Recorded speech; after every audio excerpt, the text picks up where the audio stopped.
Se você já viu o vídeo das gringas mostrando como era se vestir no século XVIII, com certeza já fez essa cara com um monte de hobby lá não sei o quê. Porque no século XVIII cada tipo de vestido tinha um nome específico e é muito fácil se confundir com cada estilo e com os nomes esquisitos deles. Então hoje eu vou te mostrar alguns dos principais vestidos do século XVIII, te contar quais são os nomes e as principais características deles para você não se confundir mais. Meu nome é Pauline Kisner, eu sou historiadora da indumentária e recriadora histórica, você está no canal da Modista do Desterro.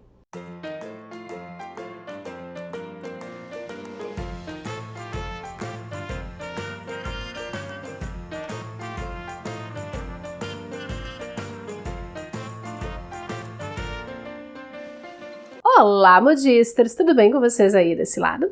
Se você está chegando agora e está caindo de paraquedas, seja muito bem-vindo! Nesse canal a gente fala sobre história da moda, mas a gente também fala sobre recriação de trajes históricos. Mas fazemos isso com muita pesquisa nos documentos originais da época para trazer informações corretas e de forma séria para vocês. Esse vídeo faz parte do meu projeto de pesquisa atual, que envolve recriar um robe à la française de 1760 a 1770, inspirado nos vestidos de luto da série Rainha Charlotte. Só que eu sinto que quando a gente fala sobre robe à la française, robe à l'anglaise, chemise à la reine, robe volante, que são os nomes da época e muito usados na comunidade gringa de costura histórica, a galera fica meio confusa por aqui. Então neste vídeo nós vamos decifrar esse monte de nome esquisito e entender de uma vez por todas o que são esses robes à não sei das quantas. Ah, e a gente vai falar um pouquinho também sobre comércio de roupas de segunda mão no século XVIII. Então já senta seu dedinho nesse botão de like, se inscreve aqui no canal, ativa as notificações, deixa seu comentário e vem comigo pra gente fazer mais uma viagem no tempo pela história da moda. Na Europa do século XVIII, nós ainda encontramos uma sociedade muito marcada pela divisão entre nobres e não nobres. E as roupas eram muito importantes na hora de separar os grupos sociais. Os tipos de trajes e as suas técnicas de construção são basicamente as mesmas para todo mundo nesse período. Mas o que vai diferenciar as classes sociais é a qualidade dos materiais utilizados, a quantidade dos materiais usados também e os tipos de decoração, que era basicamente o que diferenciava quem era nobre e quem não era, só que tinha uma zona cinzenta ali no meio, que era a burguesia ou classe média.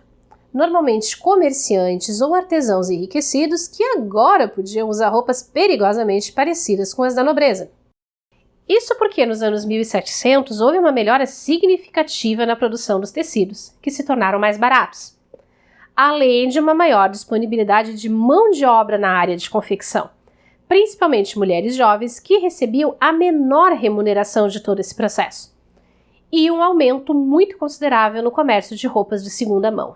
Embora ainda não existisse nada parecido como brechó moderno, o comércio de roupas de segunda mão na Europa era bastante próspero nesse momento. Mas de onde é que vinham essas roupas? Era razoavelmente comum que as pessoas ricas se desfizessem de suas roupas antigas, repassando-as para seus criados de maior confiança. Porém, se a roupa fosse muito chique, esses criados não usavam as peças. Ou reformavam para uma peça mais simples e adequada à sua posição social, ou vendiam para alfaiates para fazer dinheiro rápido.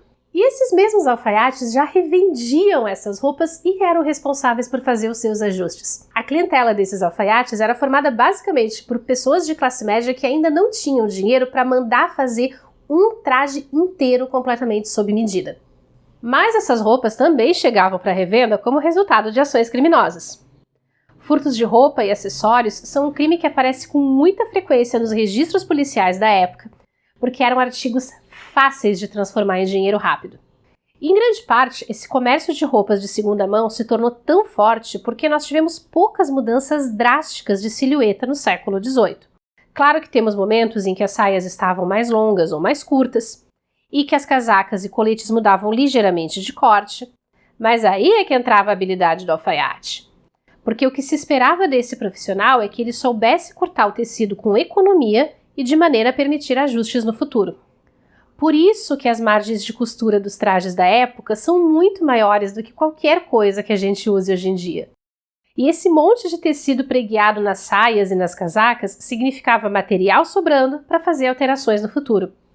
E quando o alfaiate revendia uma peça de roupa, ele tinha como fazer modificações para diferentes clientes. Sem contar que grande parte dos vestidos do século XVIII eram ajustáveis, mas a gente vai falar sobre cada um deles daqui a pouco. Enquanto isso, se você está curtindo o nosso trabalho, considere a possibilidade de se tornar um membro assinante aqui no YouTube ou um apoiador lá no Apoia-se. Mas se você não puder contribuir com dinheiro, tudo bem, não tem problema. Deixe o seu comentário e o seu like, que isso é muito importante, mas compartilha esse vídeo com os seus conhecidos, que é para ajudar a aumentar a relevância e a distribuição dos vídeos do canal. Antes de a gente falar sobre os tipos de vestido, é importante eu dizer que existem variações regionais e que é impossível falar de todas elas. Então eu vou focar nos trajes urbanos de influência inglesa e francesa e as suas características gerais. O século XVIII começa dominado pela mântua, um estilo imponente marcado por drapeados complicadíssimos. A frente da mântua era fechada com um stomacher, essa peça triangular que era alfinetada no espartilho e no vestido, e que deixava espaço para que essa roupa fosse altamente ajustável. Os stomachers podiam ser ricamente decorados e era comum que um mesmo vestido tivesse vários stomachers diferentes para compor o look. As mangas da mântua tinham punhos largos, estruturados com papel ou entretela, e recebiam babados de renda ou de tule bordados chamados de enganjans. Nas costas, a mântua era toda ajustada ao tronco com pregas, que se abriam sobre o bumbum e eram arranjadas em drapeados e caíam formando uma cauda que variava bastante de tamanho. Elas eram quase sempre feitas de seda e usadas na corte e em ocasiões semi-formais por mulheres ricas, nobres ou não.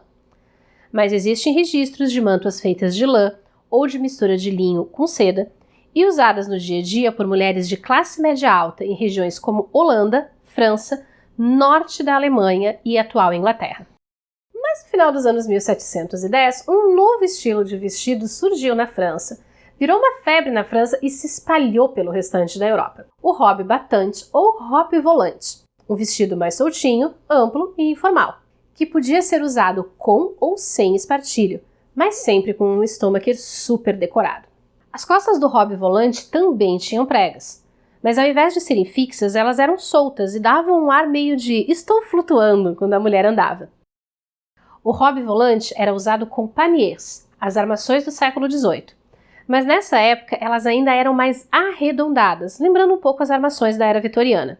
E por ser tão soltinho em comparação a outros estilos da época, muitos críticos o consideravam imoral, pois ele poderia muito bem disfarçar uma gravidez ilegítima. Aliás, senta, que tem fofoca histórica envolvida nisso. A criação do robe volante é atribuída a Madame de Montespan, a amante mais famosa do rei Luís XIV, que supostamente teria inventado o vestidinho para disfarçar as 7 vezes que deu à luz os bastardinhos do rei.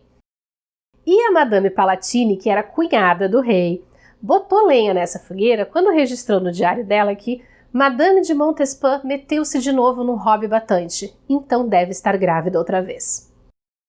E a neta da Montespan, a duquesa de Berry, também ficou famosa pelos filhos ilegítimos e as tentativas inúteis de esconder isso no robe volante, porque todo mundo sabia que ela estava grávida quando aparecia com ele. Desculpa, eu adoro uma fofoca histórica, por favor, não desistam de mim! Mas a real é que o robe volante se tornou popular como reflexo de uma mudança política, a morte do rei Luís XIV em 1715. E até que o futuro rei, que só tinha 5 anos na época, tivesse idade para ser coroado, a França foi governada por um regente. E nesse período, as regras rígidas da corte de Versalhes foram afrouxadas, se refletindo na popularidade de roupas um pouco mais despojadas.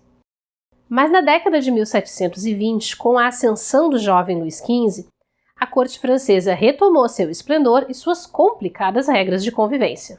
E o robe volante foi lentamente se transformando num novo estilo que seria o queridinho do século XVIII, o robe à la française. O robe à la française tem a frente justinha no tronco e é fechado sobre um stomacher, assim como seu antecessor. Mas ele pegou emprestado da mântua francesa as mangas 3/4 e os babadinhos de renda bordada, os enganjans. Nas costas, o robe à la française manteve as pregas soltinhas do robe volante. Nos anos 1720 e 1730, o robe à la française era usado com paniers de proporções pequenas e arredondadas, mas já tinha uma de suas características mais marcantes, esse desenho de um triângulo invertido, que acentuava a cintura ainda mais quando usado com as armações. Mas se a mantua francesa era perfeita para os complicados desenhos influenciados pelo barroco, o robe à la française era a tela perfeita para os adornos ondulados e delicados do rococó.